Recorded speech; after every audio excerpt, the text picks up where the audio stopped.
Caríssimo irmão, caríssima irmã, voltamos a conversar. E hoje conversar sobre o Espírito Santo. Aliás, já estamos aqui umas 3 vezes conversando sobre o Espírito Santo. Com essa, claro, com essa conversa de hoje. Gostaria de aprofundar um pouquinho um texto bíblico, um texto de São Paulo. Mas antes de começar a meditação, vamos pensar um pouquinho, melhor, vamos rezar um pouquinho. Peçamos ao Espírito Santo, Ele é o Deus da ciência, o Deus da sabedoria, o Deus de tudo que nós podemos conhecer, que Ele nos ilumine e mostre qual é a caminhada que devemos fazer para chegar à Trindade Santa. Como podemos subir com Ele, nas asas dele, ao Espírito, à Trindade, ao seio da Trindade. E também peçamos a Nossa Senhora, aquela que é toda cheia do Espírito Santo, a toda santa e toda pura, aquela na qual o Espírito Santo operou grande milagre, a encarnação do Verbo, para a nossa redenção. Peçamos a essa Virgem pura e santa, que se deixou levar pelo Espírito Santo, que nos ajude a também nos levar pelo Espírito Santo. Amém. Pai, Filho e Espírito Santo. Amém. Caríssimos irmãos e irmãs, o capítulo 8º da Carta de São Paulo aos Romanos, para mim, é um dos textos mais lindos de todas as cartas de São Paulo. Eu colocaria esse capítulo juntamente com o capítulo 12, 13 da Carta aos Coríntios, o grande poema da caridade e outros textos lindos que São Paulo tem. Mas o capítulo todo é cheio de ensinamentos. E de vez em quando, aqui e acolá, Paulo solta uma frase que parece ser uma verdadeira revolução na espiritualidade cristã. Ele não deixa de ser teólogo, mas parece mais um místico. Eu diria um místico teólogo ou um teólogo místico. O capítulo 8º é realmente uma obra especial de São Paulo. Neste capítulo, entre outras coisas, Paulo nos fala viver segundo o Espírito Santo. E ele traça algumas linhas dessa vivência do Espírito Santo. Ou seja, como é que nós devemos responder positivamente à ação do Espírito Santo? Vamos ver alguns pensamentos de Paulo sobre esse assunto. Primeiro diz São Paulo, logo no início: na nova aliança, isto é, agora no mundo que estamos vivendo com o Evangelho, temos que viver segundo o Espírito e não segundo a carne. Quer dizer, temos que viver segundo as orientações do Espírito Santo e não segundo os nossos desejos, pensamentos carnais, baixos, às vezes demoníacos. São Paulo diz assim, vejam, escutem bem: a fim de que a justiça exigida pela lei seja cumprida em nós, que não procedemos segundo a carne, mas segundo o Espírito. Não procedemos segundo a carne, mas procedemos segundo o Espírito. É o Espírito Santo que nos conduz, como conduziu Jesus. Lucas é o evangelista do Espírito Santo. Por isso ele fala essas coisas bonitas, que Jesus foi conduzido pelo deserto, que Jesus foi gerado, seio de Maria, por obra do Espírito Santo. É ele que fala de ser do Espírito Santo sobre os apóstolos no dia de Pentecostes. Então, devemos viver segundo o Espírito Santo nos ilumina. Por isso, temos necessidade de abrir o coração ao Espírito Santo, deixar que ele entre, que ele ilumine, que ele fortaleça. Quando eu falo coração, eu falo todo o nosso ser. Coração representando toda a nossa espiritualidade, todos os nossos sentimentos, todos os nossos desejos, todos os nossos conhecimentos. Pois bem, não segundo a carne. Ah, meu Deus do céu, São Paulo vai falar sobre os frutos da carne e os frutos do Espírito. Mas eu falarei depois. Primeiro vou botar as bases e depois vamos ver a prática. São Paulo acrescenta: quem vive segundo o Espírito deseja as coisas que são do Espírito. Está no versículo 5º. Os que vivem segundo a carne se voltam para o que é da carne. Os que vivem segundo o Espírito se voltam para o que é espiritual. É o que a gente vê hoje na prática, no mundo de hoje. Vocês me deixam usar aqui uma expressão um pouco dura. Os carnais procuram a vida de ganância, dinheiro, sexo, bebida, roubo, etc. Paulo vai depois falar. Mas aqueles que são espirituais procuram as coisas de Deus, e procurando as coisas de Deus, procura as coisas que a caridade os impele, porque é interessante, nunca se pode viver para Deus sem se ver para o próximo. Quem diz que ama a Deus não ama seu irmão é um mentiroso. É forte isso. Às vezes queremos conciliar Deus com os nossos sentimentos carnais, nossos sentimentos, nossos desejos, nossos sonhos. Isso é muito perigoso. Uma coisa é o Espírito Santo iluminando, e ele vai iluminar o quê? O caminho do Evangelho, as palavras de Jesus. Outra coisa é os nossos sentimentos baixos, cheios de confusão, de orgulho, vaidades, preguiças, desejos sexuais muito baixos. O Espírito Santo nos conduz pela vereda da paz, do amor, da caridade. Portanto, quem vive segundo o Espírito deseja as coisas do Espírito.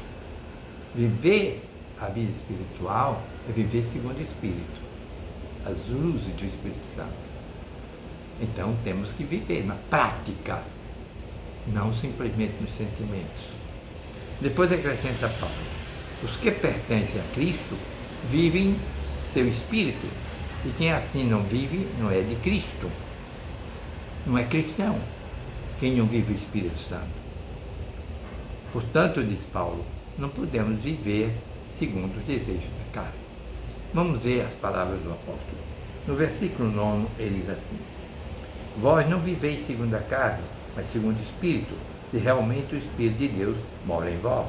Se alguém não tem o Espírito de Cristo, não pertence a Cristo. Não podemos conciliar Cristo e Satanás entre nós. Não podemos viver segundo os desejos da carne. Vamos ver a palavra de Paulo. Portanto, irmão, estamos em dívida, mas não com a carne, mas como devemos viver segundo a carne. Pois, se viveis segundo a carne, morrereis, mas se pelo Espírito matardes o procedimento carnal, então vivereis. Então vivereis. E nós continuamos com a carta, o capítulo 8 da Carta aos Romanos. Diz Paulo ainda: os que se deixam conduzir pelo Espírito são filhos de Deus. Essa é uma daquelas frases que São Paulo solta como conclusão dos seus pensamentos. Uma das frases mais lindas. Todos aqueles que se deixam conduzir pelo Espírito de Deus são filhos de Deus. O Espírito Santo, que é o Espírito que liga o Pai ao Filho, em nós, é o Espírito, portanto, de Deus, da Trindade. Quando ele entra em nós e vivemos segundo as suas orientações, nós nos tornamos nada mais, nada menos do que filhos de Deus. Estamos com o Espírito de Deus. Entendam bem. Um gato, uma gata, produz, quando gera, outro gato. Eu vou dizer uma expressão que não é certa, mas para vocês entenderem. Tem o animalzinho que sai da gata, tem o espírito de gato.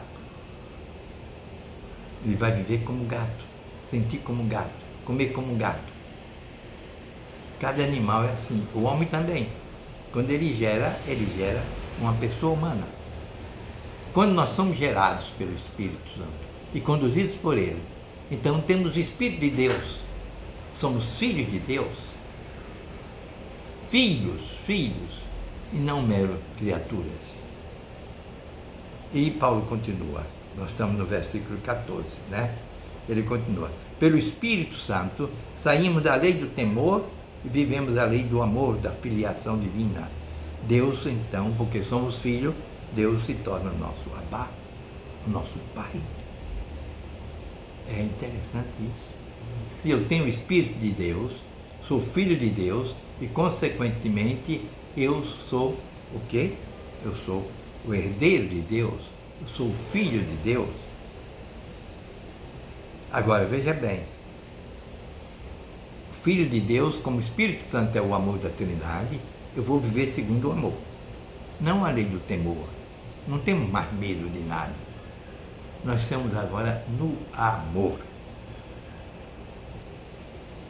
sem deixar de ser criatura humana, que tem seus temores de vez em quando, mas tudo isso é superado pela força do amor que é o Espírito Santo. Ora, diz São Paulo, para sermos filhos, por sermos filhos, somos herdeiros do Pai, co-herdeiros do irmão Jesus, uma vez que pelo Espírito Santo vivemos a cruz da salvação e, consequentemente, teremos a glória da ressurreição. É bonito esse versículo 17. E se somos filhos, somos também herdeiros, herdeiros de Deus e co-herdeiros de Cristo. E se de fato sofremos com Ele, para sermos também glorificados com Ele. Como herdeiro de Deus, o co-herdeiro de Deus, nós somos nada mais nada menos do que seus filhos, portanto herdeiros. Consequentemente, passamos pelo sofrimento, pela dor, para ter a glória que Jesus tem, a ressurreição. São Paulo diz uma frase muito bonita: a criação inteira está passando por um momento de dor. Eu vou ler aqui. Eu penso que o sofrimento do tempo presente não tem proporção com a glória que há de ser revelada em nós. Nós agora estamos passando com um momento de sofrimento, de dor aqui na Terra, mas vamos ser libertados. Somos as primícias do Espírito Santo. Vivemos a esperança, a virtude da esperança. Vivemos num parto, mas não há comparação entre a dor e o fruto. Não há comparação. O sofrimento do tempo presente não tem proporção com a glória que há de ser revelada em nós. Bonito isso, né? A glória que há de ser revelada em nós. Estamos na esperança. Continua São Paulo. De fato, toda criação espera ansiosamente a revelação dos filhos de Deus. Pois a criação foi sujeita ao que é vão e ilusório, não por seu querer, mas por dependência daquele que a sujeitou. E continua ainda o apóstolo. Também a própria criação espera ser libertada da escravidão da corrupção, em vista da liberdade, que é a glória dos filhos de Deus. Com efeito, sabemos que toda a criação, até o presente, está gemendo, como quem dores de parto. E não somente ela, mas também nós, que temos as primícias do Espírito, gememos em nosso íntimo, esperando a condição filial, a redenção do nosso corpo. Pois é na esperança que fomos salvos. Ora, aquilo que se tem diante dos olhos não é objeto de esperança. Como pode alguém esperar o que não está vendo? Mas se esperamos o que não vemos, é porque o aguardamos com perseverança. Veja bem, é lindo isso. Consolador. Essa carta romana, além de ter uma teologia profunda do Espírito Santo, tem também uma mística profunda. É uma carta de consolo, de vida espiritual. Somos criaturas, nós cristãos somos criaturas da esperança. Esperança que não engana. Paulo diz, na fase da fraqueza, o Espírito vem em nosso socorro, nos ensina até orar como convém. Da mesma forma, o Espírito vem em nosso socorro, em socorro de nossa fraqueza, pois não sabemos o que pedir nem como pedir. É o próprio Espírito que intercede em nosso favor com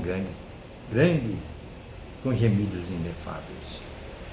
Caríssimos irmãos e irmãs, é preciso saber, não esquecer, que Deus coopera em tudo para o bem dos que amam.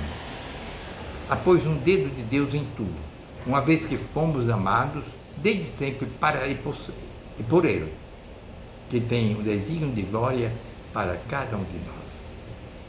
Caríssimos irmãos e irmãs, é bonito isso, dá até uma tranquilidade, um descanso espiritual. Não devemos ter medo de nada. Ninguém nos condenará. Deus nos justificou.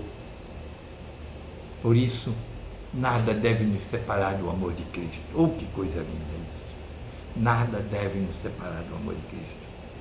Mesmo que tenhamos que passar sofrimentos e humilhações, somos mais vencedores do que vencidos, graças àquele que nos amou de verdade. Eu vou ler aqui o versículo 35, né, para vocês verem o que diz o apóstolo. Quem nos separará do amor de Cristo? Tribulação, angústia, perseguição, fome, nudez, perigo, espada. Está escrito. Por tua causa somos entregues à morte. O dia todo, fomos todos como ovelha destinada ao matador. Mas em tudo isso somos mais que vencedores, graças àquele que nos amou. Tenho certeza de que nem a morte, nem a vida, nem os anjos, nem os principados, nem o presente, nem o futuro, nem a potência, nem a altura, nem a profundeza, nem outra criatura qualquer será capaz de nos separar do amor de Deus que está em Cristo Jesus, nosso Senhor. Se estamos com o Espírito, estamos no amor de Deus. Se estamos no amor de Deus, somos filhos de Deus, com o Espírito Santo. Se estamos com o Espírito Santo, estamos em Deus, por Cristo, vamos ser co-herdeiros de Cristo. Portanto, vamos ter a ressurreição. Tudo passará. Tudo vai se acabar. Passamos por tudo. A certo momento, não temos a impressão que estamos vencidos, acabados, que não há mais solução, que Deus se esqueceu de nós. Mas isso é uma blasfêmia. Não é uma blasfêmia? Deus não se esquece de nenhum de nós. Há um desígnio de salvação, de redenção. Criamos nisso, vivamos isso, vivamos essa esperança na força do Espírito Santo, na força do Filho Jesus, na força do Pai que nos ama eternamente e profundamente desde toda a eternidade. Tudo passará e o Filho herdará, o Filho humano herdará aquilo que o Filho divino tem, a vida eterna na casa do Pai. Obrigado, meus irmãos, por hoje. Nós vamos ainda falar um pouco no próximo encontro sobre os frutos da vivência no Espírito Santo. Jesus abençoe, Nossa Senhora abençoe também vocês. E o Pai acolha cada um de nós no seu colo. O Espírito Santo nos conduza ao seio da Trindade. Amém.